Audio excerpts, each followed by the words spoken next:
interested in the fact that fighters often suffer from frontal lobe damage. And what I discovered in doing the research was a thing called bloodlust, which is an almost animalistic quality where they see blood and something happens inside of them where they start to crave it and desire to see more blood.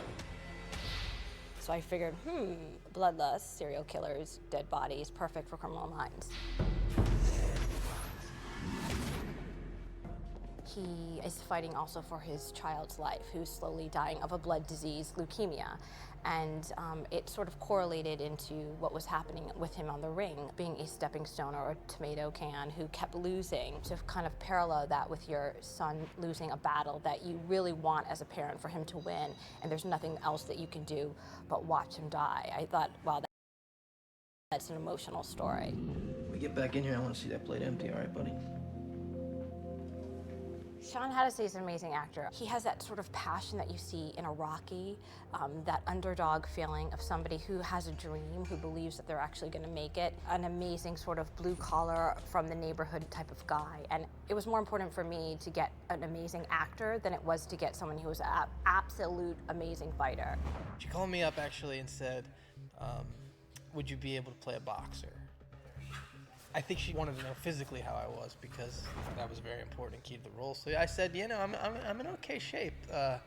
When is this thing shooting? And we were like 3 weeks out. So we had to figure it out, and there was going to be some training involved. And you know, obviously I've never boxed before or done any martial arts, so I felt I looked okay and I could probably pull it off if we had the right guys helping us out. When Janine called me into her office and told me the situation, we have a great actor and we have a boxing match and an MMA fight, I suggested Benny Urquidez. Now, I've been a fan of his since I was 9 years old, you know, studying boxing when I was a little kid, studying martial arts, and I used to see him fight at the Olympic Auditorium. So for me, you know, if I was an actor and somebody said Al Pacino's going to take you under his wing, for me, having Benny on the set here, it's unbelievable. And fight! And then goes back to that leg, you don't care. And I was just like, wow, I've stepped in gold. I mean, I'm so lucky to be here. And it has been that. We've been going now 2 weeks, and I got to really get in there and see his style. You know, I'm just thrown right in with one of the greatest trainers in the world, so it's a pretty great thing to be able to do. First thing I asked Sean, do you have any experience? He said, no. I said, do you have any boxing experience? He said, no. Any martial arts experience? No. I said, well, when they try to take your lunch money, you know, away when you're a kid, what'd you do? He said, I gave it to him. He is not only a great actor, he's a good listener, he's got a lot of heart, and he's willing. He's willing to try. He's not like, no, don't. He's willing to say, let me try it.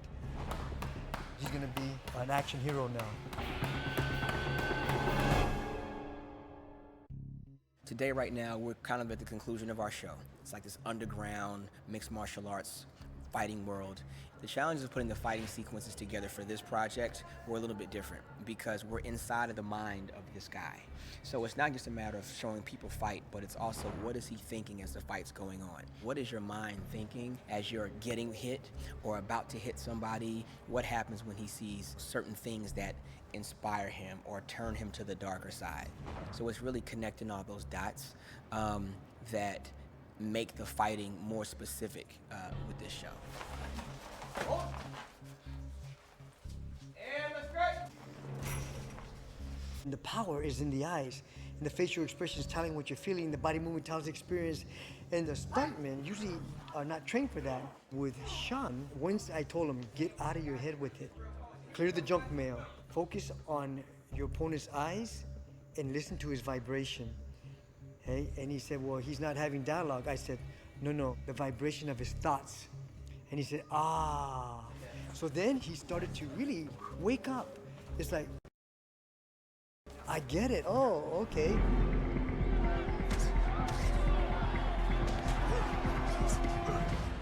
It's a choreography, it's a ballet, it's a dance, you know, I mean, it's by the numbers. Everything is just choreographed so perfect.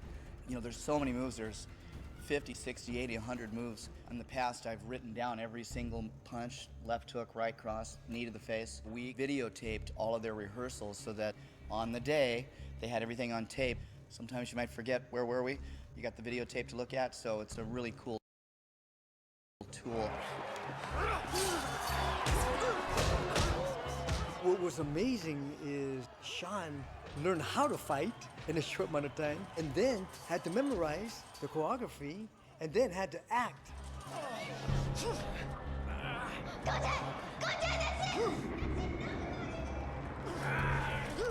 He had to learn all this at one shot. I think he did an amazing job. So that's the cool thing about being an actor. You learn all these different things. I'm learning that, you know, I thought I was in shape before I got here, but, you know, I'm in a lot better shape now. 1, 2, 3. It was great. These guys are the best.